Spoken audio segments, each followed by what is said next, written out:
All right, what is going on, everybody, and welcome back to another episode of Open Late with Yes, Nev and sir. Kev. Back again with another old faithful, as you guys know. What's that And pizza? No, another AM PM coffee for Kev. Yes, sir. I got my little iced coffee right here, man. The iced coffee hour. Shout out Graham Stephan. You make that at the crib? Yeah, I made this on the Nespresso machine. Nice. So I didn't know this, but Nespresso, they actually have Starbucks pods. I don't like Starbucks, right? But I do like their blonde roast. We touched on We covered that last time, but I do like their blonde roast. And Nespresso has these pods where they do the Starbucks blonde, and you can just brew it at your house. So it's kind of nice. Right on. That's Yeah, good. yeah, it's pretty good. Hell yeah. Yeah, I can't say that it's the greatest coffee at AM PM, but it's good enough. Good enough, right? It's just a little taste of nostalgia. Yeah. You know what I mean? But yeah, let's get on into it, dude. It's funny, usually I'm the one pressed for time, which, you know, I still am, but you're on that train with me today. Literally, I'll be on a train today. Yeah, right. Yeah, I well, I'm a little pressed right now because we're doing this pod right now, and then right after this, I got to go take that Amtrak from Modesto all the way to Pasadena because I'm going to go visit my girl. But then right after that, we're going to Vegas, going to celebrate cancer-free, hopefully, actually. I don't even know if I'm cancer-free, but I'm going to celebrate regardless just because I finished all my rounds of chemo. So we're going to celebrate that. And I didn't really get to celebrate my birthday because I spent it in chemo. So going to finally celebrate my birthday a little bit too over there. Oh, yeah. And speaking about that, last time we talked, you had just did your PET scan. So we knew that there wasn't a what do you call it, like a reading on your test. Yeah. But you still haven't heard anything? No, I got it done 2 days ago now at this point. And they said the results could be available online. I'm sure they are already available online. I just don't have the nerve to go check it myself. You know, I'm kind of just waiting for my doctor to tell me. Oh, man, you got to go check it, dude. I don't know, man. That might just ruin my trip before it even starts. Yeah, I'm sure everything's good, bro. But, you know, I get what you mean as well. Kind of. Yeah, just playing it out a little bit. Yeah, it's understandable. I mean, you've gone this far and dealt with so much already that it's kind of like, all right. Yeah. Like, it's like, for once, let me just take things out of my own hands a little bit. Hopefully your doctor lets you know by the time or like when you get back. If not, then maybe like I have go ahead and check it for yourself. I know. I have a for sure set date of when I'm supposed to get the result. It's supposed to be July 8th, which is like, what, 2 weeks from now? So, I mean, there's also a chance that it might just pop up in my email and I might just click that button and look at it before then. Yeah. But my official like day he's supposed to tell me is July 8th. Okay. All right. Well, then we'll bank on that, and that's whenever you're also getting back. Yeah, I'll be back from Vegas in LA. This guy's leaving us, man, for 2 weeks. 2 weeks, so man. that's why you know he called me on my way to work yesterday and was like, "All right, this is what's going on." We've been pre-planning some of these, so we have episode 1 will be coming out today.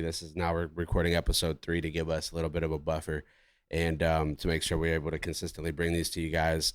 Because of moments like this, especially with doctor's appointments and with work and also too, like, just, you also living life and going to LA and doing your thing. And, it's important that we still trying to find a balance of consistency, what I mean? And keep these coming. So I think right now, I don't know, we can cut this part out if this doesn't line up with what our plan is, but I'm leaning towards thinking we're dropping every Wednesday. Yeah, I think we should try our best to drop every Wednesday if we can.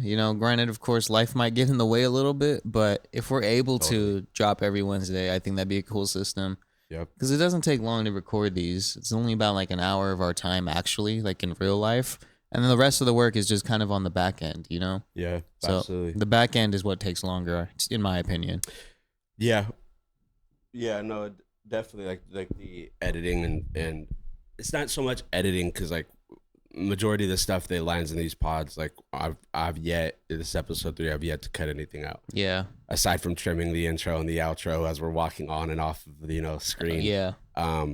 Everything else has been kept in, and I think that's I think it's more authentic that way. Totally, yeah. Unless somebody says Unless you say terrible, it's like we got the. It'll be me. But It'll be me. But no, I think it's a good system to just be able to just let it all hang out, and whatever lands on the pod is like cool. Like this is the way the conversation was meant to go, and and then it leaves for more interesting stuff because a lot of this stuff also is not pre-planned. Like Yeah. maybe there's like a direction of a topic that you want to bring up, but there's nothing like point by point. It's more of a fluid conversation and just kind of Yeah. saying what happens with it. But yeah, so we're already into Wednesday. Wednesday. Yeah. Yeah, and only a few more days, and then get the Then it'll be Wednesday again. yeah, no kidding, no freaking kidding, man. Yeah. Well, I mean, you know how we always start these conversations. I'll ask you this time. Let's check for some inventory. How you feeling? Oh, that's good, man. That's good. You beat me to it. Yep. I'm cool, bro. I'm good. I think I'm just trying to really dial in right now my system. Like I'm a product of routine. Like I work best when I'm in my schedule of Yeah. like what I have set for myself and what I need to do. And I think like just right now, like a lot of stuff is like getting pretty hectic at work for the season. So it's just a lot more like my shift's gonna change, my weekends are gonna change, which I'll be getting Thursday, Friday off. I'll be losing my weekends. I'll have Thursday, Friday. And Yeah, you're telling me about that, the split days off versus yeah, 2 so I days was off in hoping a that we were row. gonna get a split, and when we didn't, he's getting everybody back to back. It's just those are gonna be my days because I'm the newest on the driving crew. So which is still cool. I ain't tripping, but more or less it's just me dialing in like priority, like still being able to get into the gym. Like obviously I'll be doing 12, so I'll be doing 2 to 2. So getting up in the morning, although I'm a morning person, when I lose that function, it kind of like sets me into a different mode where I have to really be on top of it. Wait, so you're working 2 to 2 now? So graveyard? Yeah, it's like swing to graveyard. Oh shit! I didn't know that. I thought you Yeah, were still doing your 2 to 10. no, because it'll be 12s, 5 12s. Oh fuck. Yeah. So 2 a.m. to 2 p.m. Yes, sir. So your whole circadian rhythm is gonna be fucked. Yeah, it'll be a little different. Yeah.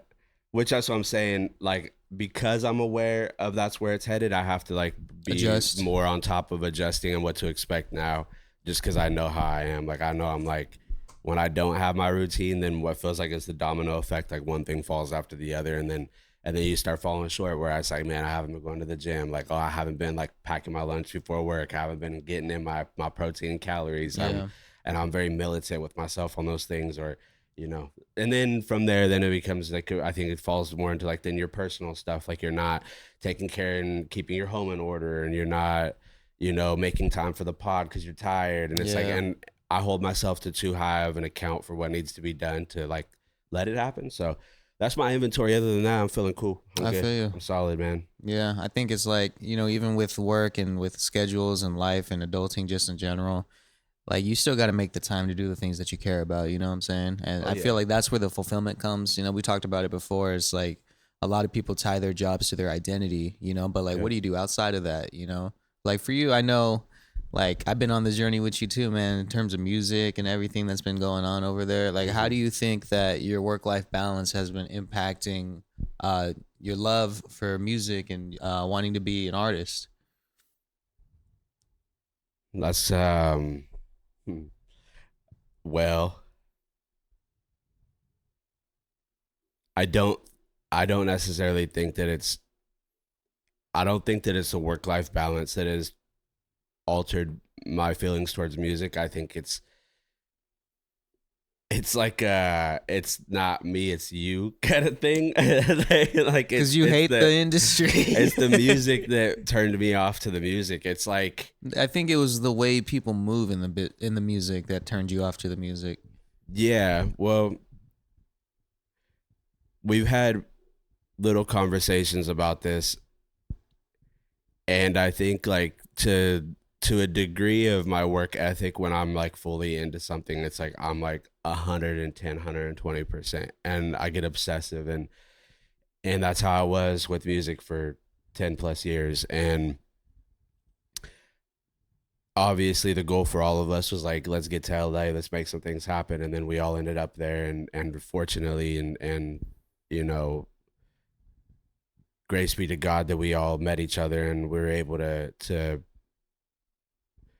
make those friendships and brotherhoods and learn so much about music. Like I learned how to mix master and all that stuff through literally being a fly on the wall and watching you and asking questions and trying to learn and wanting to have account for my own music career in every capacity, even in that, even though you were down to do it every single time. It's like, well, it's like, yeah, that's great that you're willing to do that, but like I should also know. Yeah. Like I should at least know Like a like how basic to set up a understanding. vocal chain and record myself and Yeah. like do the basic editing, even if I need to you to do a master for me. And it's like, but those are the little things that showed to me that like that's my dedication to music, was like all the way around it. I wanted to be like a Involved full in the complete process. artist. Yeah, like I wanted to know how to edit photos and make album covers and do all those things, which, you know, I learned how to do from us spending a lot of time out there just doing that shit. And the connections that you make and the you know, the people that you meet out there, and then doing shows out there and putting together all these, like, which we could talk about in different podcasts, but like the music videos, like the lengths that we went to make a full production team and get people that believed in it that much, that we had hair and makeup and we had, you know, set dressing, like props, multiple custom props being made. Yes. Yeah. And yet at the helm we were driving that entire thing, like literally, like that was, and that was what was the beautiful fun part about it. But I think we were doing it without an like expectation. Yes, it wasn't like oh, we're doing this because we're gonna get views, or we're doing this. It was like literally lost in like kids playing. Like, that's what it felt like. It felt like kids riding their bike around town and like finding the most like random things, and that was like the most exciting. It's like discovering the world. Yeah. You know, like piece by piece, little by little, just by being willing to go out there and journey. And I think that's what we were doing through that process. And it just, music was at the helm of it and was like the core fundamental of what we were trying to achieve and get better at. And then there comes a point when I think, like, you know, even if it didn't turn into anything, which, you know, it did fall short and maybe for the better, but like whenever I had that industry like label conversation with that one fella that I met, and he was wanting to, you know, finance and produce and put together like a song, put me on like a Midwest tour or whatever, and try and do South by and whatnot. And like it ended up falling through and not ended up happening, which is it's not rare. This happens a very huge often. thing that happens in LA. It's all these people that like false promises. They I think it's weird to say, and maybe not for every one of those people. Maybe like some of them do have the intent to follow through, but I think a lot of them, it's like an ego stroke. It's like so they could say they have something to do. Yeah. Like, oh, I've had a label conversation, or oh, I've met with that person, and then it's like, and then if you then blow up down the road, they could say they knew you first, or they met you first. They kind of dangle the carrot in front of you just to get your attention and to stroke their own ego a little. And that I got that feeling whenever I met with this person. It was all about, you guys met at Dialogue Cafe on Sunset. Yeah, I remember. Yep. And that's like where a lot of, you know, that was like one of the first things that he said. And I had already known this, but then like that was like he had to make it known that like this is where everybody has like real deal conversations. That is where everyone has a conversation. Like, it was actually crazy. I get that, but it's like it's hard to discern. Is this like him like bluffing, basking in the moment of being like, yeah, like I'm bringing you here because like, you know, this is real. And it's almost like a used car salesman kind of a thing where it's like they're trying to sweeten the deal by putting an air freshener in a shitty car. Yeah. You know what I mean? It's like and trying to kind of like navigate through that as like me coming from the like Northern California where it's all country and agriculture out here, and we don't know anything about that other than the fact that like we're so close to the Bay that we have a lot of that influence out here, and there's a lot of like community with it too, and love and familiarity, I guess, in that sense of culture.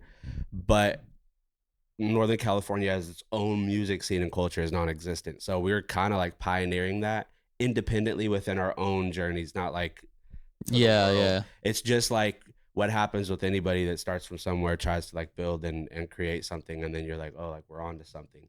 And then that journey takes you on elsewhere where you're like, you know, a small fish or a big fish in a small pond. Small fish in a big ass pond, being LA. And now you're facing all these things that you see on TV. You're facing all these things that you hear horror stories about. So taking that mentality that you get here and then applying it there, you're not necessarily jaded to it. You're like, this don't feel authentic. This don't feel right. And a lot of people have that experience, especially because LA is full of transplants. There's a lot of people that have come from other cities all over the world to come move to LA. Well, it's a melting pot for the dreamer. It's everybody that's like, I'll never make it in Wisconsin. I'm going to LA. And for a lot of people, yes, that's the move. Like if you want to be in film and TV and movies, it's like, that's where it all is. it's where it has always been, and it's like that, and like you have your other big places like New York and stuff like that, and Atlanta for music as Vegas on well. the come up. Vegas, yeah, Vegas is I feel like always been kind of bubbling, Yeah. you know, with like They're moving production studios to Vegas. Did you know that? no shit, Yeah. that's crazy. That's cool. I mean, it makes sense. You know, LA seems to be like a sinking ship these days. It's not necessarily even when we were there, and like we pulled up in 2020. And I know I'm a little bit all over the place, but I promise I'll tie it all together. But this is kind of like where basically I was getting at is like my falling out of love with something like that is because excuse me, you it starts to make you bitter to the industry of being like, yeah, I don't really want this the same way I used to want it. Like it's easy to like look at things from a TV perspective and watch like NWA or watch, you know, what other like really good like rap movies are there, like just any type of success story where like somebody comes out there watching interviews and stuff and you're like, man, this person's living and doing kind of like what I'm doing, and like Yeah, they that's went what to I LA remember. and this Yeah. that and the third, and you Watching get Russ interviews, that's how yes I felt. exactly, or like Logic, they, you know, and like and G Easy coming from the Bay, and then you have like, you know, some cats that out here in Modesto that like got popping, and you're just like, okay, like this is cool. Like this shows like a path. It's just like like, you know, like Wiz and Mac were huge for me Yeah, I growing love up. Like Cushion watching Orange them Juice, both separately Kids. come out of Pittsburgh at the same time. I'm like, it's Hmm. possible. They both went to the same high school, Taylor Alderdice. Yeah, yeah. Just I think a couple years difference, and Hmm. like it was just one of those things that it just showed what is possible on like this like indie route, that then you could take that and then make it into something major.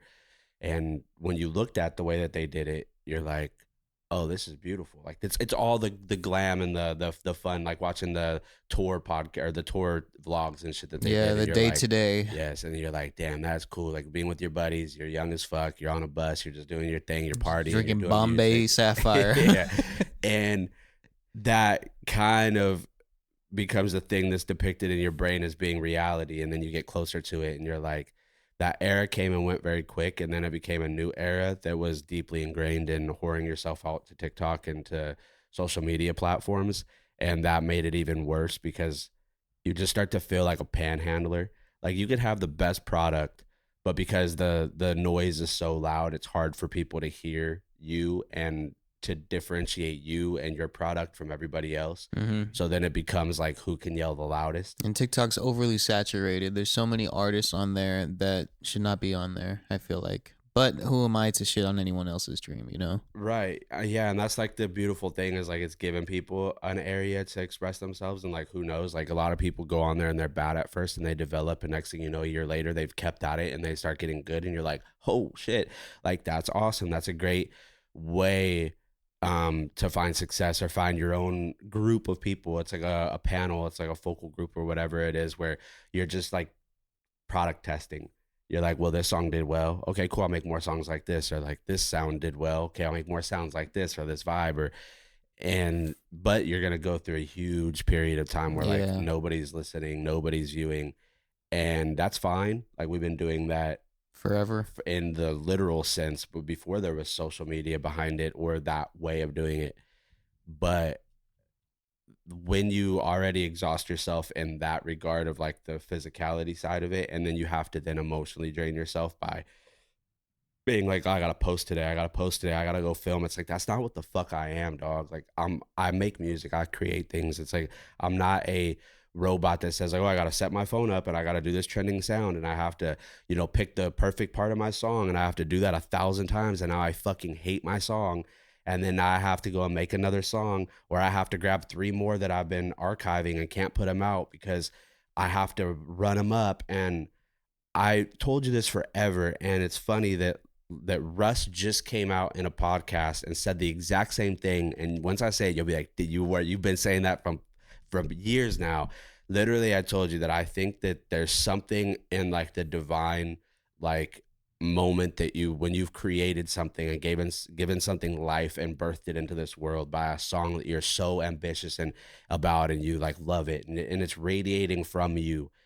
I'm like, if you miss that window on putting it out and giving it to the world, it does not land the same.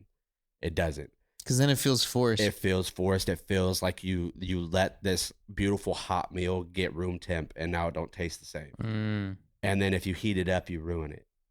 And that's what it feels like. That is literally how it felt when you're like, damn, now I've been sitting on this song for a year because I had 5 more I had to drop before it. And then now you're not excited because you made that shit a year ago. It's new to the public, but you know in your head, you've already heard it 1,000 times because when you're making music, you're listening to it over and over again. The recording process, the writing process, the mixing process, the mastering.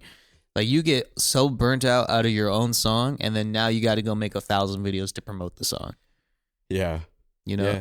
And then you get into a label, and then what do they tell you?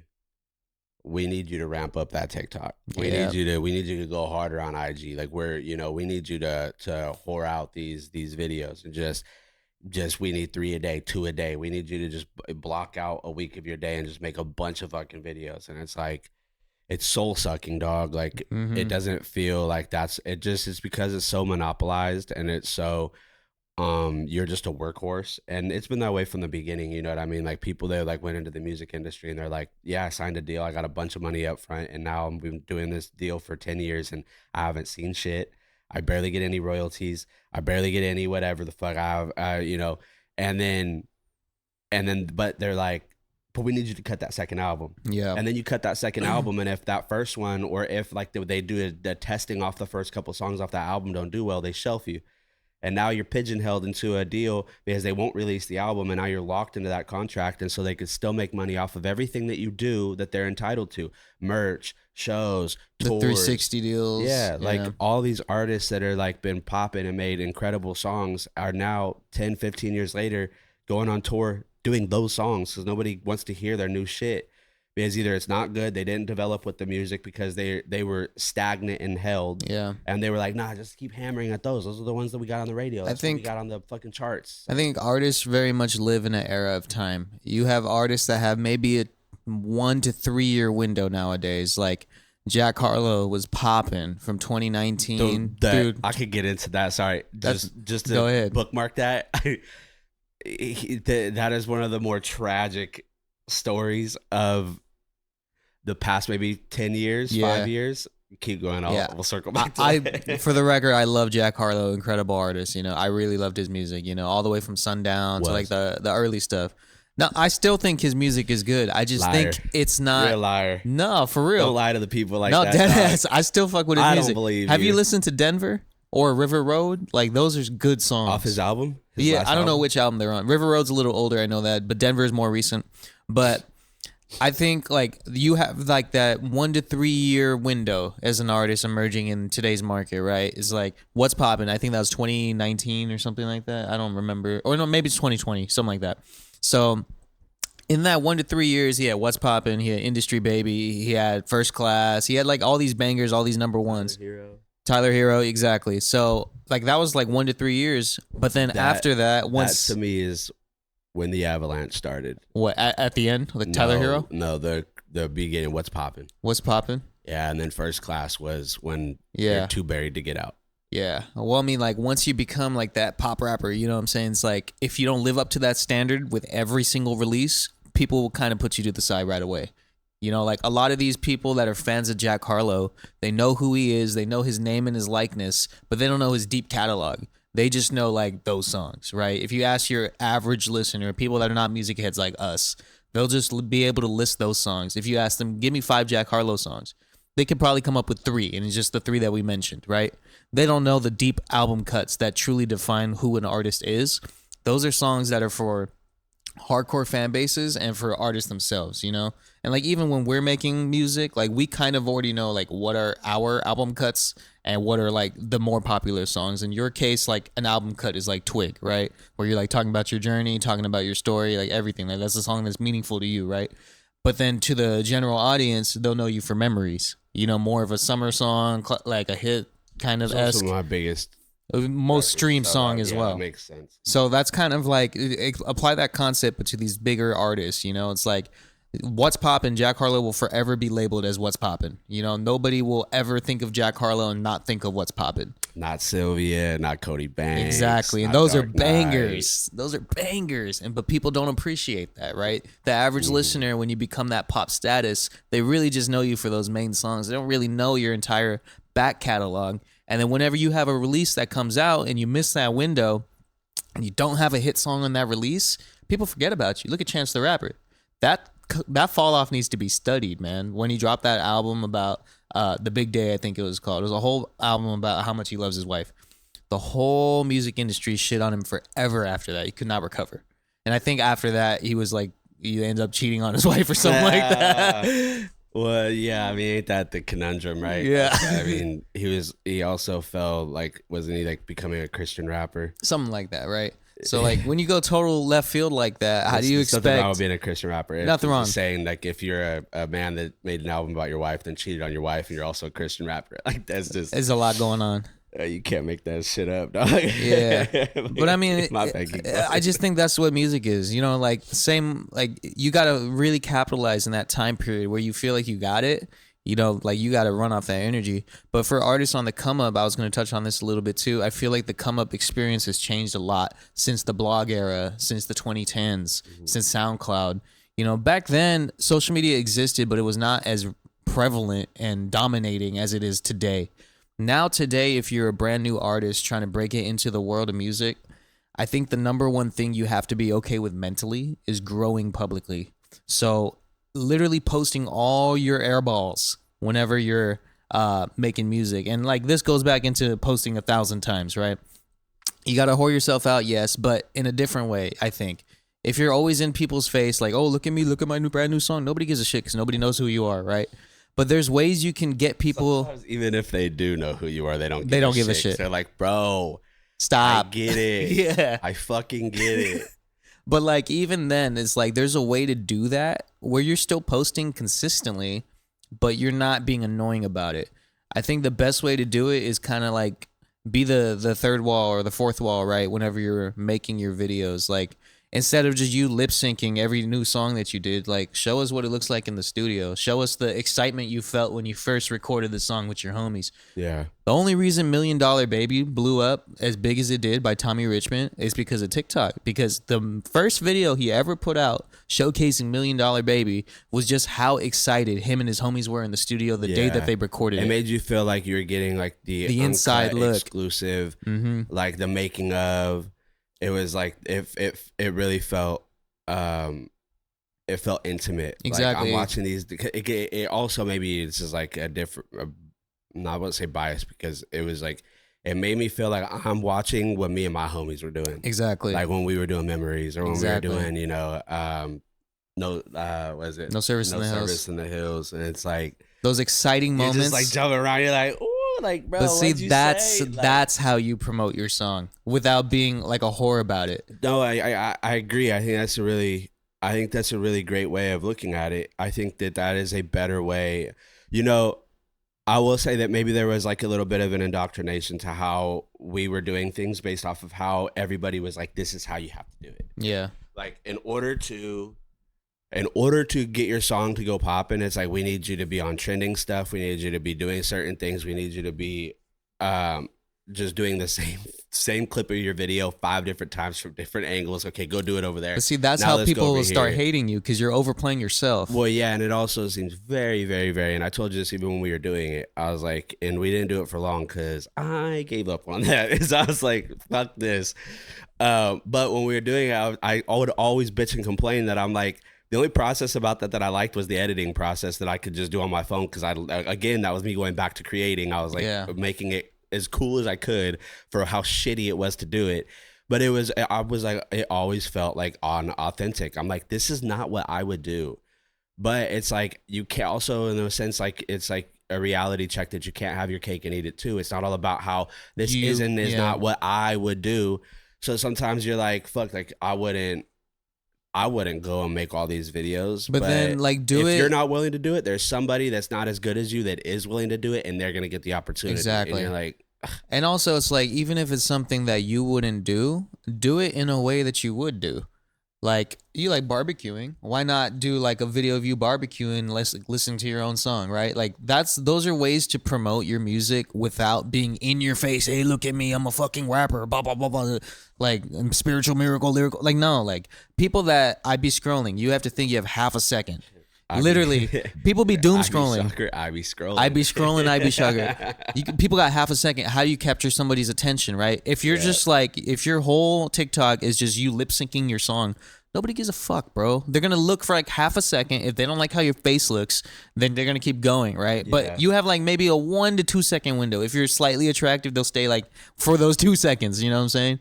But the way that you do it, the way that you promote your music is showing your music in normal life situations. Like I was doing a whole vlog series when I was working in Beverly Hills, when I was doing that delivery gig, where it's like we go to the fancy restaurants, we pick up the food from over there, and we deliver it to like celebrity clientele, right? Yeah. And I was telling you too, I was like, bro, you got to keep doing that. I know. Like, because that was great editing. It was authentic. It was real. Fun. Yeah. And then your boss hated on you. But... Yeah, my boss shit on me for that, but whatever. But in that time period when I was posting those, you know, the videos were getting good views. I had to delete them because I got in trouble with my boss. But like I was putting my own songs as B-roll while I was filming these vlogs. And in a way that was promoting my songs, you know, without me saying, hey, look at me, I'm a rapper. It was like, hey, look at me. This is what I do for work. Yeah, I'm a normal guy. Let me take you through my day as a normal guy, and my music's the background to my day. That's how you promote your music in today's day and age without being fucking annoying about it. You know, it's just subtle. And I feel like, you know, even for your case, it doesn't matter what your job is. You know, if you want to be an artist, like literally people now more than ever are interested in what other people do for a living. Right. Especially because the whole world is shit. People are not making money. Economy's crumbling, right? So anyone that's scrolling, they want to be into the world of like, what does this person do for money? Like, what opportunities does this person have? Escapism. Let me get out of my own shit by watching somebody else because maybe they live a worse life than me or a better life than me. Either way, it's better than what I'm dealing with. Exactly. So the way that you promote your music as an artist is like really just show your life, and then your music's the background to your life. Yeah, I'll give you a couple flowers here. Go ahead. Because this is something, and I'm just gonna say for those of you out there that are like on this path to like trying to grow on social media or whatever, like I'm a case study for what slightly to do right and a whole lot of things to do wrong. Let me hear that. This gentleman right here is somebody I feel like you get a notepad out and take some notes on what it is that you're saying, because you do have a deep understanding of it from also your own trial and error, but the different areas and avenues in which you experience that from being in LA as a mixing engineer and going to UCLA music school and then working at the independent label, the Dojo House, and learning and editing and doing their podcast and their clipping and their all that stuff. So I will say this is not just a voice casted to the void of being like, oh, look at me, I've been doing this, therefore I know. It's like you really have been doing this and you've been in positions and also have the credential behind it from what you've done that has shown that you have knowledge behind these things. So for those of you that are listening, like a lot of what you are saying is all like tried and true to like it makes sense, and I know that it's applicable to, okay, well, this is what I'm trying to do. This is the stuff that makes sense because you have a personal experience as well as a professional experience behind it. Like I just go off of emotion and feeling. Like I move logically. I don't act off emotion, but when I'm looking at something on how it makes me feel is then what dictates the way that I move about the world. Yeah. Like, if it gives you the ick, then you stick with that. Yeah. If I don't feel good about something, then I tend to know and trust in my gut, and like I guess they'll probably catch on this if they haven't already. I'm very more like philosophical, spiritual in the way that I move and think about the world. Like, you know this from like our many conversations on that the porch. patio. Yeah. Where it's like I naturally just go that way, and like that's been my study in life. So it's like when I think that's what makes you and me coming together to make better decisions or understanding things on a deeper level is because we're taking from two different areas, converging them, and then building off those in that space. And so from my perspective is like all of those things that I've had to do didn't make me feel good. It didn't make me feel fulfilled. It didn't make me feel like this was leading me anywhere that I wanted to go. I'm like, you know, and you have to also be able to split the two and understand that it's not uncomfortable, because uncomfortable is good. Yeah, because that means you're growing. Yes, exactly, right? It's like you should go down the path that is uncomfortable, because that's how you grow. It's growing pains. It's to understand that, you know, it's that where I'm headed is calling something out of me that is going to make me feel like something's not right, even though you're going to be able to have like this pull inside of you that says, I don't know why, but I still feel like I need to keep going down that direction.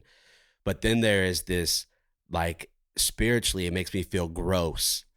That is different. That is a completely different, thing than uncomfortable. So make sure you always are able to sit down and then differentiate those things before you make a decision, because then you end up be quitting on yourself every time because you feel like the slightest discomfort, instead of being like, all right, no, I have to figure this out. But now I take from that perspective of saying like, okay, if that's uncomfortable for me in that direction within that felt gross and didn't feel spiritually aligned with me, how do you reapply it to where it's something that you are comfortable with? And then there you are with the application side of it, where you're like, okay, well then change the way you're doing it. Yeah. Like the way that the industry is working, the way that the world is working in general. It don't even have to be about music. It could be about makeup tutorials or your vlogs or get ready with me or your daily whatever it is.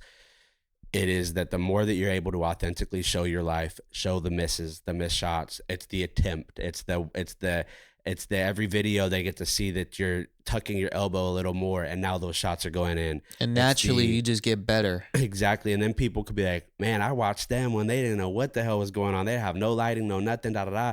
And now I'm watching them and they got all this like setup. They're doing all their edits themselves. Like, look, and then it becomes exemplary where you're like, oh, I could do that too. Mm-hmm. I have the whole blueprint and watching them. Like, I could do that. And it's not just that. It's like the fans and the people that enjoy you since day one and they see you grow into something special. They feel so much more appreciative because, first of all, you know who they are because they've been there since day one.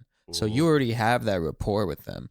So like even when I started posting my cancer videos, I know exactly which people were there since day one. Shout out Eliza, shout out Mindy, shout out Linda from Ohio, right? Yeah. So it's like all these people have been there since the very first day I started making these videos. And here I am, 125 videos in, almost 4 million views deep, like, and all of that. They were there watching when I had 200, when I was in 200 jail. Right. Like I still remember all of that. Yeah. And that's what growing publicly means. It's like just because you're in 200 jail, it doesn't fucking matter, bro. Right. The way the internet is, the way TikTok is, the way Reels, Shorts, whatever you're posting, you're always one video away from your break, one video away from being monetized. Same way that you're one song away from plaque. You know what I'm saying? Like that's what Christo always told me too. It's like no matter where you are in your career, you will always be one song away from a plaque. And that's like a great mindset to have because you don't know what shot's gonna go in. You're just throwing shit up. Yeah, like I got Death Loop sitting there, and like I'm not saying that that's my plaque, but to your point, it's like a song that like we worked so fucking hard on. Yeah, back and forth to LA. Started with me in my bedroom, then it was Dedux, and then from Dedux, then it was content, and then it was this. Back, I was taking the train to LA. I was doing all these things. It just felt like it was like building something that was very special and important, and it felt like a little bit of like what it was to do memories. Yeah. And I seen that how much care and time that went into that with all of us and everything that we all contributed to that song, and then what it became, and where that I think showed me what was possible. That song then led to that industry conversation that like I said, regardless of where it ended up, it did open up those doors. It's just that if I never would have put out memories, or if I would have sat on it, like you would never been to Dialogue Cafe. Yeah, totally. And like I said, I'm thankful for the moments that came from that. But I realized that these are all keys. Like when you create something in any capacity, you are molding a key, and sometimes you don't even know what door that opens, and the one you think it opens, it's that thing you made is not meant for that door. Mm-hmm. And it's through the process of trying every door, of just faithfully applying yourself and your skills and your talents into that thing that you are called to do right now, which is maybe that record or that painting or that podcast or that video that you've been wanting to make that shows more of yourself that you're too vulnerable to do, and next thing you know, that breaks you out of 200 jail, and now you have a community around you. It's like these are all little keys, and the more that you make, they open up these different locks, because God does not give you a master key. Like if he did, then there would be no point to trying things. Like, you mean to tell me all I have to do is just create one key and I could open up all these doors? It's like, no. It's like you are called to do things task by task, one thing at a time. And when you are on that task, on that journey, mold it and create it to the best of your capacity and ability, and then find which door that it is supposed to open. And that's the key to success. See what I did there? Yeah, and in a lot of ways, I think that that's exactly it. It is that willingness to just say, okay, like whatever it is that I'm doing right now, we have a big fear over us that we're either behind schedule, that we're too old, the time has passed us. Like, oh, I didn't blow up when I was 17. Like, yeah, we'll do over here. Because we see these young 18-year-olds driving G-Wagons. We're like, man, does that mean I ain't shit because I don't have a G-Wagon, right? Yeah. And that's the trap of what the internet is. It's like you're always comparing it's up. With the Joneses always. You know, it's like you're always comparing up, but really, like, to be more grateful for your own blessings, like, I don't want to say like shit on people, but compare down too. You know, like think about people that wish they had what you have, you know, and that's how you get more joy and satisfaction out of life. Gratitude, man. Like literally, like I can't tell you how many people only like think upwards, and I'm guilty of that too. I see people about a lack thereof. Exactly. I see people driving Ferraris and shit in Beverly Hills. Like if you work in Beverly Hills and you're not rich, like you feel like shit about yourself because you're surrounded by the 1%. You know, and then you're constantly reminded, damn, I'm the 99%. Yeah, we're all creatures of comparison. You know, it's like, oh, you know, that person has this. Like, why don't I have that? Like, I work so hard, da da da. And, you know, that's something that I think we all have to correct within ourselves constantly. That's not something that you just are like, well, I'm humble and I'm da da da, and I don't deal with that. It's like, no, like you do. Everybody. And if you don't, you're worse off because you're lying. Yeah. Like, you know, you compare. And I think like to be able to sit back and say, okay, like this is who I am, this is what I have, and I'm blessed and thankful because I could not have these things or I could be worse off. And there are people that are praying to God to be in the position that I'm in now. And there was a time that I was praying for these things that I don't even acknowledge now because I've been blessed in so many big ways that the small things I initially prayed for, I didn't even pray for the big things. It's the small things that I've received that I did pray for. I forgot I even prayed for them because I'm too focused on all the other blessings. stuff you don't have. But that's like what God does in the sense of like, it's, you know, I asked for a quarter, he gave me $1. You know, it's one of those things that like, even in the smallest magnitude, like I asked for a companion, he gave me a wife. Like I asked for a place to live, he gave me a mansion. It's like, it's not always because you need that scale of what it is, but it's just to show the magnitude of what his blessings can give you. It's like you think you're only capable of getting this. Yeah. But if you just have acknowledgement of all the things that you have around you, of all the beauty that you have around you, of all like the tiny little minuscule things, they make up the bigger picture, the bigger fulfillment out of life. Because you think the guy that has the Ferrari, like his whole life is made, you think that that's given him the ultimate fulfillment, even though that's the big thing? Yeah. No. And then how quickly you see that story of like they lost the house, they lost the car, they lost the wife, they lost the kids, they lost everything. And now they're just like, they're wallowing in their self-pity because they become self-indulgent and they stopped acknowledging all the beautiful things around them that they got. And that's the little things. The fact that you get to go home every night and hug your kids if you wanted to, but you choose not to. The fact that you get to sleep in the bed with your wife every night, but you go and sleep in a hotel and call somebody else to your room. The fact that you have the job that you dreamed of and went to school for, and now all you're thinking about is the pay raise or what you could buy with the money that you got, not thinking about you have all those little things, all those things that fundamentally make life enriched and great. You don't even pay attention to because of Derek. That's one cubicle over. Fuck you, Derek. Or one office over has a better fucking view of the parking lot. Yeah. You know, he has somebody bring him his coffee. He gets to order DoorDash because he makes $1,000 more a year. He gets valet to pull up with his red Ferrari. Oh, fuck, well, I have a yellow Ferrari. I want a red Ferrari. Oh, I'll go get a red Ferrari. And it's like, that's a trap, dog. It really is a trap. And it's easy to say that when people could be like, well, you're fucking broke. Like, it's like, yeah. Because it's like sure. Millionaires compare themselves too, right? That doesn't mean those things aren't true, though. We compare ourselves to the millionaires, but the millionaires are comparing themselves to the billionaires. And then the billionaires are comparing themselves to the people in power, like presidential stuff, right? So it's like no matter where you are in life, you will always compare because that's just human nature, right? So let me take a step back from that and just learn to be appreciative and grateful of what you got. I know it sounds cliche, bro. Like, of course, everything is a cliche because usually cliches are actually true, you know?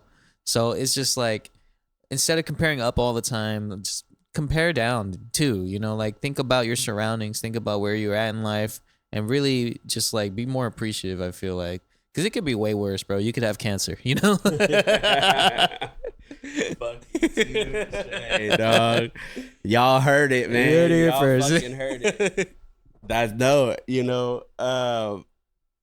that's so true. And like you have also redefined, and if not redefined, it's more, let's just say more defined idea of gratitude, of being grateful for every day, of being grateful that I got to wake up today and it wasn't as bad as the day prior or whatever it is. It's like those types of things make then the value and everything else you get to do afterward even more important. Like most people would be pissed that they have to ride a bus to LA. You're looking forward to it. Yeah. Because you're like, I get to go do this. Like, I get to get to LA and still work on all the stuff I got to work on, podcasts, write-ups and edits and like all this stuff on the train because I don't have to drive myself for once, you know, because usually I drive. It's 5 hours, you know that drive very well. Yeah. So it's like, all right, yeah, I got to take a train and I got to take a bus. You know, people are just like pissed at that. But it's like, no, I get to do this, get to LA, my destination, and work on stuff along the way and get shit done, you know, be productive. That's the way I look at it, you know? So it's just a lens, man. Everybody looks at life through different lenses. It's just adjust your lens if you're not happy. That's it. Yep. They say that what is it? The man that is healthy. What is it? Like he and I'm butchering this, but it's essentially it's the man that is healthy just asks for more things. The man that is sick just has to be healthy. Yeah. He's not even thinking about, yeah, can I get all these other things? So just the fact that you have your health is such a big fucking thing that people take for granted. Exactly. We talked about that on the last podcast. And I'm sure we'll talk about it in future ones. Just like the sense of being able to be thankful that you're okay today. Yeah. Be thankful that you're doing well, that you're feeling good, that you're able to go and get on that train, that you're able to do a podcast. You know, I'm supposed to be in chemo today. Like if I was still on that regimen, I wouldn't be here doing a podcast with you. I would be in chemo getting an IV infusion. Yeah. You know, if they say you can have a million problems in life, but when something goes wrong with your health, then you only have one problem. Yeah. You know, and I feel like people don't appreciate their good health when they have it because those people oftentimes they don't know what bad health looks like. Totally. You know, and then once you experience that, which hopefully, you know, I don't want people to experience that. That shit sucks. Yeah. Once you do, trust me, your lens on life will change. Yeah. It's maybe a question I'll never get an answer to. But like the psychology behind that of like why is it that I don't realize how hot the stove is until I touch it? Yeah. Like why can't I look at it beaming red and be like, probably shouldn't touch that? Yeah. But like, you know, and it's like the idiocy that we have inside of us that we're like, I gotta touch it just to see. I gotta touch it. And then they're like, but dude, it's hot, it's going to burn you. Like your mother will be like, it's going to burn you. And you're like, I just got to know for myself. What if I touch it quick? Yeah, you know what it's like. You always think you can kind of like like dodge it a little bit or like, and then you touch it and you're like, ow, motherfucker, and then now it's bothering you all day because you just burnt your hand. Yep. And then your mom or your whatever or your friend's like, I fucking told you. Like, what did you think was gonna happen? Did you think you were gonna be quick enough to just like and then be like, oh, I'm okay? It's like it is scorching hot. That's what happens. But there's something inside of us that it's like curiosity. It's like it's like, oh, I'm in the woods and I hear the creak in the corner. Let me go look like, around. I gotta go check it out. No, it's like no, but you don't run, bro. But you don't. Like maybe that's like they go the other way. But they're like, nah, I'm gonna go look. Yeah, you know? I gotta make sure it's a bear. And to that point, that is how you discover things. If people didn't go over the ocean to different places of the world, this wouldn't exist. Regardless of how people want to look at it, and like, oh, like Europeans going over to like, you know, pillaging and murdering and stuff for like the Vikings when they did that, and like, you know,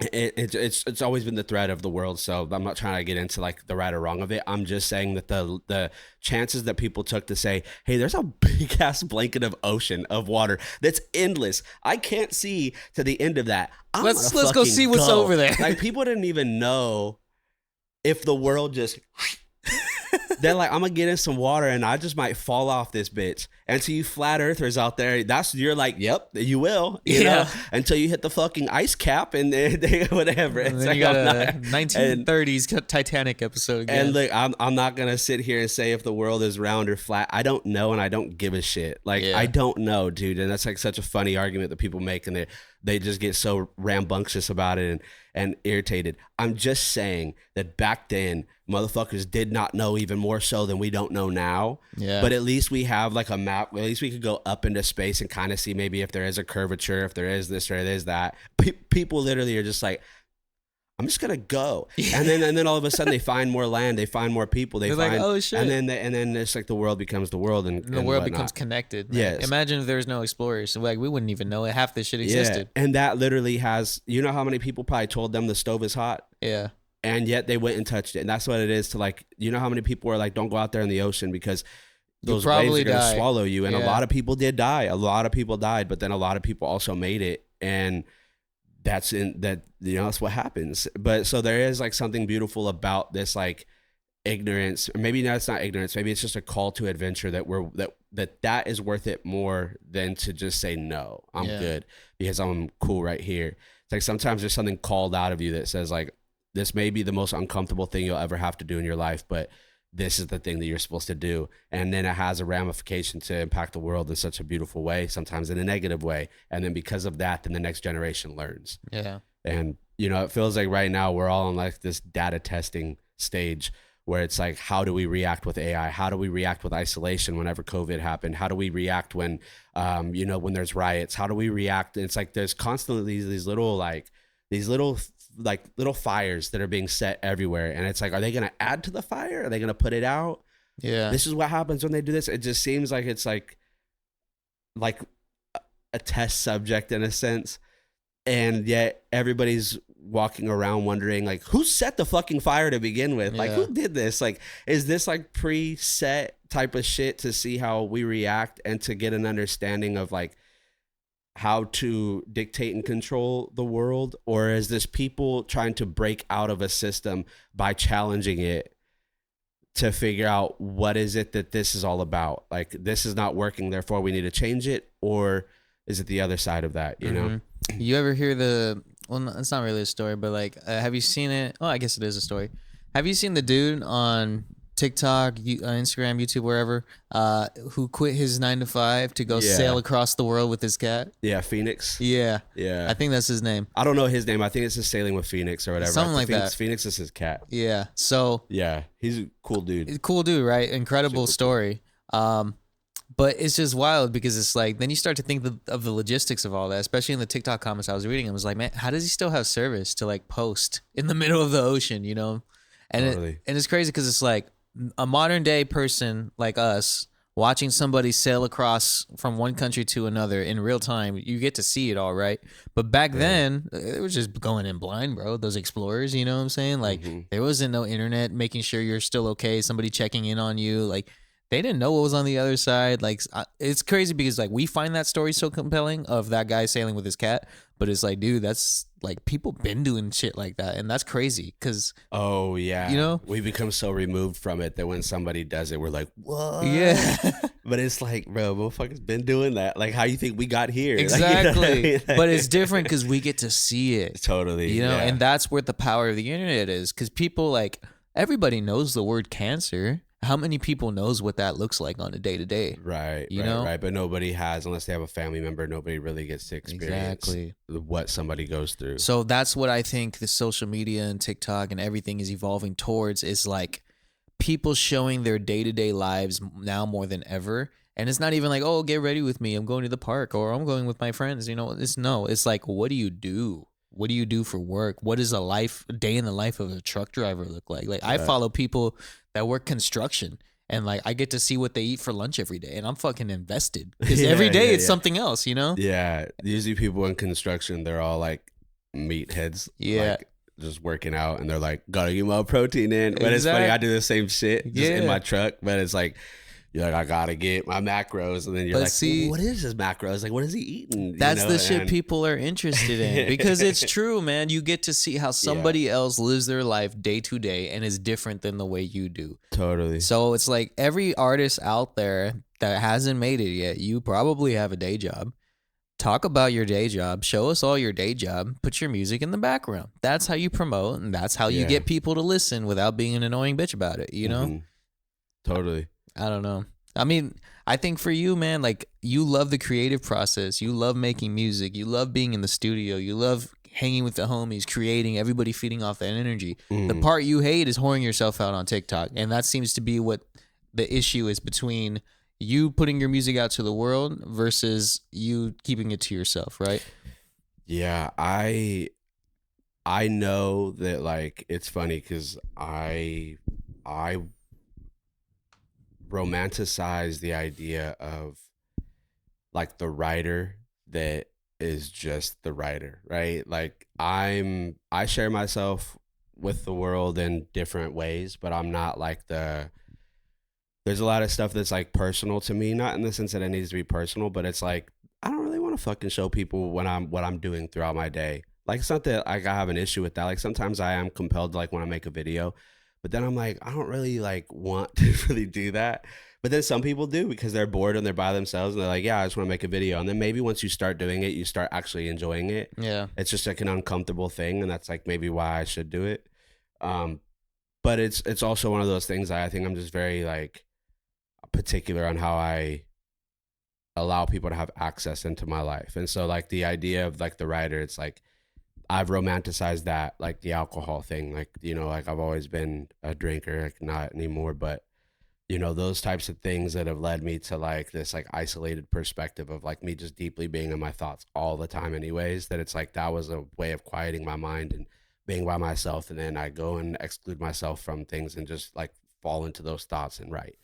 And then I'm like, okay, like if there is a world in which that then my writing could be who I am, then I could just live my life and have that veil between myself and then people knowing me for my writing, but not me for my face. Like for me having to constantly be out there. But then I'm like, But that's a mixed message though. it's also not something that necessarily exists, because like if I just was cool off of having book sales and da da da and whatever, and I was an established writer like some people have become, it's a very difficult world to live in to have something like that.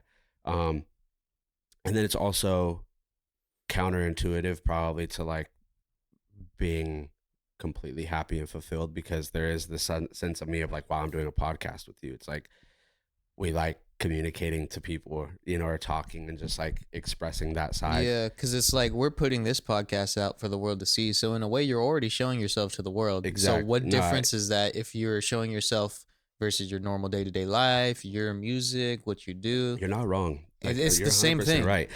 I'm just like, I like a little wired, I guess, differently in my head, where I've always feel a convergence of I'm like deeply threaded into too many thoughts at once. So like to pull myself away from it and being like, all right, what am I really supposed to do here? Like what makes the most sense? Like, do I have to then do this in order to get this? And more times than not, it's like, yeah. Yeah, because I feel like once you you have do to. this podcast and you see the response that comes from this podcast, you're going to be re-excited to put yourself out in the front of the world again. Yeah. It's something that you used to do anyway. Since you were a kid, since 2011 when you started making music, you always had that mindset of like, oh, one day I want to blow up and be known and be famous and have, you know, all of this stuff, make a living off of music. Like you had that mindset that drove you since you were a kid, right? Yeah. So like, what did you think that came with being a known rapper? It's like everybody knowing your life, the fame aspect of it. Yeah, I was a writer first. Like I was writing stories and writing and putting stuff together like that and writing plays and whatnot before I was doing music. And then I was wanting to be an actor when I was real young. And like, Actors very much in front of the screen. yeah, well, that's what I'm saying. That's why I'm telling you, like, I'm a very complicated human in that sense, where a lot of the stuff sounds contradictory, but in my brain, it's like I understand kind of how I feel, but it doesn't sound logical out loud. Yeah. Like I know that like I do and don't want to be in the camera 50-50. I think Like it's there's like a part of me that like naturally is drawn that way, and half the time I get pulled into that by, maybe it's my personality, maybe it's because like I gravitationally go that way subconsciously, and then like next thing you know, it's like that's just what always happens. yeah. I don't think the problem is that you don't want to be in front of the camera. I think it's for what? What are you in front of the camera for? Is it to Yeah, that spew makes sense. knowledge and share your mindset and something like this through a podcast? Yeah. Or is it to be a rapper, be on screen, be known, have the whole like cast and crew come together for you? And it's like you can do both because your mindset, your knowledge, everything you've gone through in your life, you communicate that through your music, through your bars, through your lyrics, anyways. It's just a different form of communication. But in the very end of it, you're still the guy on screen, right? Yeah. So it's just like the part that's contradictory, I guess, and doesn't make sense to me is like you're down to be on screen for like the podcast and all of that, those types of things. But then it's like when it comes to being the artist and showing your music and showing your lyrics, that's when you kind of get a little finicky about it. So I guess it's just like dive deeper into that and like tell me why is there a difference between those two? I don't take it's because I don't take praise well. Like even Daisy, when she see me at like the shows, like she's like, you're alive on stage. Yeah. And you're a like, natural. I she's sent you that video yesterday of you Yeah. on stage. Yeah, so like you're like that performative, like natural, like you can tell there's no worriness in you, like you're just And there's a confidence when you're on stage too. there's something like I snap into that. So like yes, but then afterward, when people were like giving me praise or like telling me they enjoyed the music or da da da or whatever, I did a good job. Like I get very Like awkward about it, right? Like it's almost like if I feel like there's a part of me that doesn't deserve the praise, even though like I know that's me being my own worst enemy. That's It's your like, internal. I'm just not good at like accepting that type of stuff. So I think that's where like it's the difference. Like I'm doing a podcast, I'm not gonna receive a applause But there will after be. this. If there's then- comments, there will be. But you know me, you're the comment reader. I'm not. I don't read comments either. No, Like, but you used to on YouTube. Yeah. You'd be like, because it would bum you out sometimes when people Yeah. were dickheads, but then also too when people were like super cool. It's like you read comments. Everybody does. I'm not. I don't necessarily gravitate to that. But you can't avoid it either. I'm not saying I'm above it. I'm just like, yeah. it's not like that in numbers. Like I never really like I don't pay attention to it because it is something that I know affects me. Because like there is a part of me that's like, especially when you give your all to something and you're like, fuck, I spent like fucking 2 hours making this video, not this one, but like in general. And then you're like, oh, but then it got like 2 views, and then you're like, all right, so yeah. But getting comments and getting praise and stuff is nice, and it makes your heart feel good. It's just those are things I guess like I need to work out with myself. Like I'm a constant work in progress. Though. Yeah, like, I think we all are. yeah, no, for sure. I just try and be aware of those things and be very like self-aware, and I'm pretty good at that and holding myself accountable. I'm very hard on myself too, which I've been trying to be like. That's one thing this year. I've been trying to be a little more kind to myself, and just acknowledge the effort instead of the effort instead of like the end result on whether or not did you crush it, could you have done better. It's like those are things that are good to evaluate, but to hold myself on that and crucify myself to it, it's not always the most productive thing when I do it in a because then you get into like way.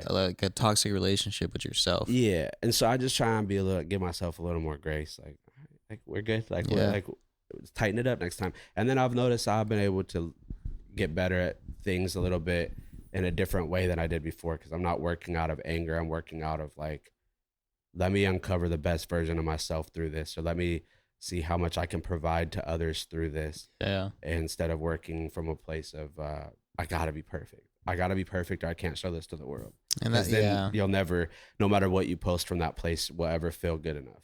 Exactly. And I mean, like, I'm a huge fan of your music, TBH. I probably know your lyrics better than you do. Oh, I would bet money you do. Yeah. So it's like, it kind of like it concerns me. It kind of breaks my heart a little to see you fall out of love with music, especially because it's like, minus all the stuff we've been through to even get to the point where we are with music. Like, because I know the spark in your eyes while you created, and I just haven't seen that from you in a while. Yeah. Just because it's like those days when we were all in the studio just being excited. And I know it's hard to make music when you're kind of by yourself. Like Same with me. Like it's hard for me to get into the studio just to get myself in that zone and record. It's a lot easier when you're with the homies doing it all collectively, right? And that's something I always looked at too, because there's an energy there that you can't replicate on your own.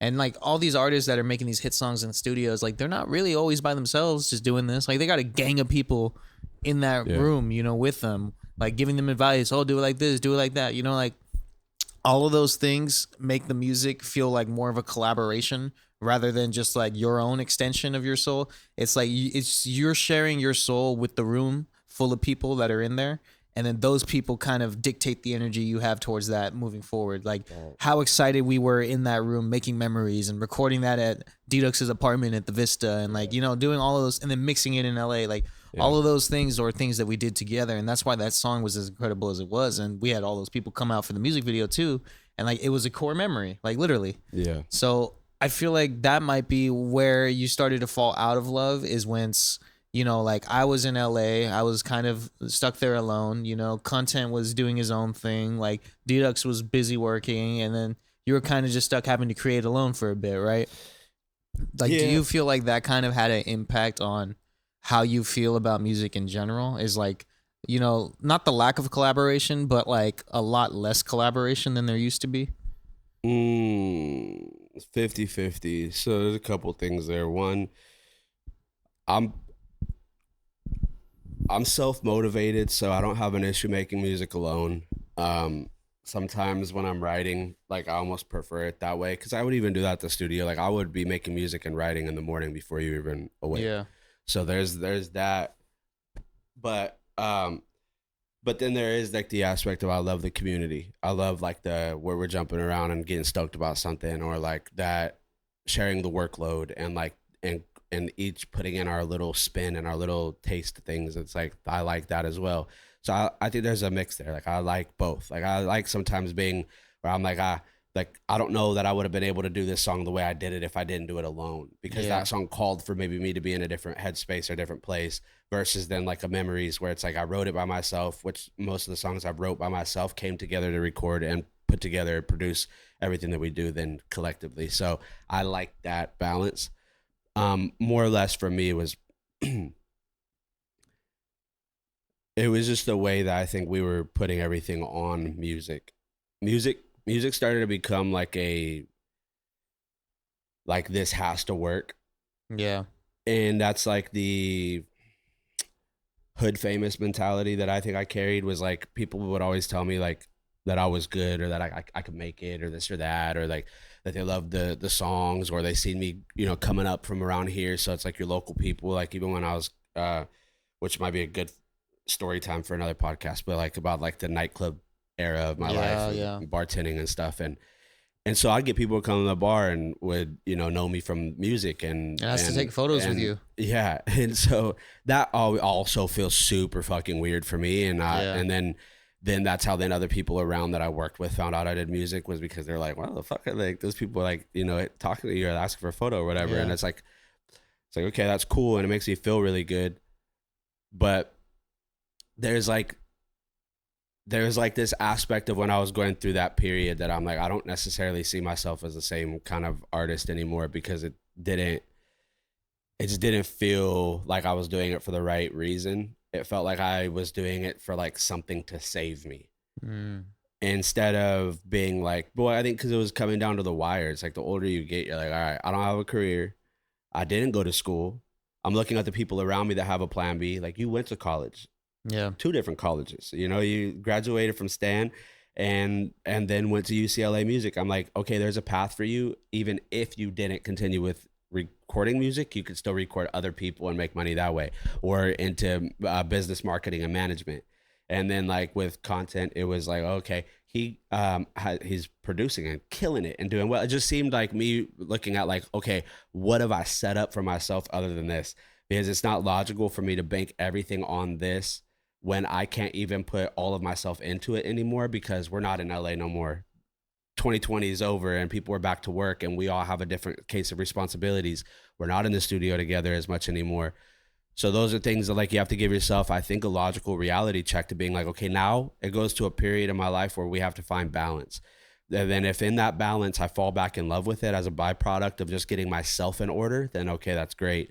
But I had been so close to the music that I was blind to everything else. That was the only thing. That was it. It was all or nothing. And that's what drove me, and that's what set that fire under me, and I was able to set that fire under everybody else because I was like, this is it. But then whenever everybody's kind of hit with the same reality check where Connie don't make music no more, he produces and he does a damn good job at it. He's doing great.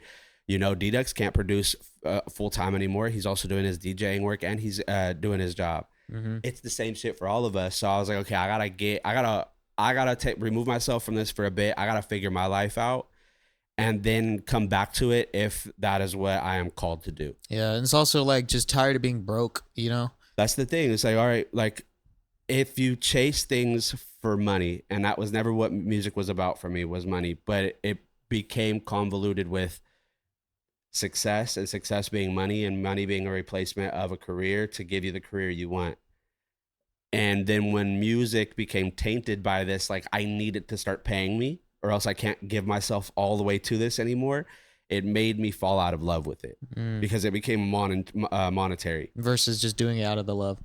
Because then it started to feel like you're making songs for survival at that point. Because scratching at the bottom, you're just like, what the, like, and then I'm like making songs that like, this don't feel as good. Like this don't feel as good. I'm running out of shit to say. I'm not living life and writing about experiences anymore. I'm writing out of desperation. Yeah. And I'm like, that's not ever how I've been. And I refuse to drop music. So any music that they hear out there, none of that's going to be in it because those are songs that never seen the light of day because I was good at being like, no, like this is not the best. This is not the best representation of me through this. And I've always held that standard for myself that if something is what we do put out, we've had some throwaways, that if it's not a good representation of where we currently are and like the best of what I could provide and give in that moment, then it don't need to come out. Yeah. And then, yeah. So, I mean, that's really it. Like, I really appreciate you and your words, you know, and the fact that, you know, that you ride so hard for it and like you see something in me that I don't always see in myself. Like that's what brotherhood is about, you know, and it does mean a lot. And I think that through doing podcasts and like this right now is giving me complete fulfillment. Like this, like when we leave from doing these, like I feel like I get like a hit of dopamine. Like, yeah, like, you know how long I've been wanting to do a podcast anyways. And I've been like on your bumper about it. And then you've been facing all these things, which, you know, is not something that then I was like, hey, we still need to do that pod. No, but we definitely do. but whenever you came out the other end and it was like me and you we're like, all right, yeah, like whenever you are at the end of this, let's try and do this so we could keep something going for us to work on together, because that's always what was super beautiful and important is that community, that camaraderie, that brotherhood, that like then from this and vocalizing certain things and hopefully connecting with other people, then it leads to the next thing. And that may be where we sit down and do a song and then all of a sudden it breaks out this new fire. Run on sentences too. And that all is going to take some time. And for the first time, I am in no rush. Yeah. And I think that that's the beautiful thing about it is like, I'm not worried about age and time. Like I'm young still. Like I'm not like an old head, like at all. I'm not unk yet. Like, you know what I mean? Like I genuinely know that like everybody has a different time and path. And that one that God has created for you is the one that it doesn't happen when you want it to. Yeah, it never happens does. when you get lost down the journey, down the path, and you just allow yourself to become fluid and move with this feeling that you have inside of you that says when things feel right and when they don't. And right now I'm only interested in doing things that feel good to me. Yeah. And that's the path that I want to continue to go down, because that was always who I was and how I was. And I fell away from that for a while. And then that made me completely remove myself. And so now falling back into like the essence of who I truly am, I think is when all the beautiful things start to happen around me and for me and to the people that I'm able to then push forward and put my positivity on and bless. And so that's all I really care about. 1000%, bro. Beautifully said. But I would love to see you back in music, man. Yeah. No, and we'll see, man. Like I said, like there's still something in there. I'm not telling you like, nah, like I'm not interested at all.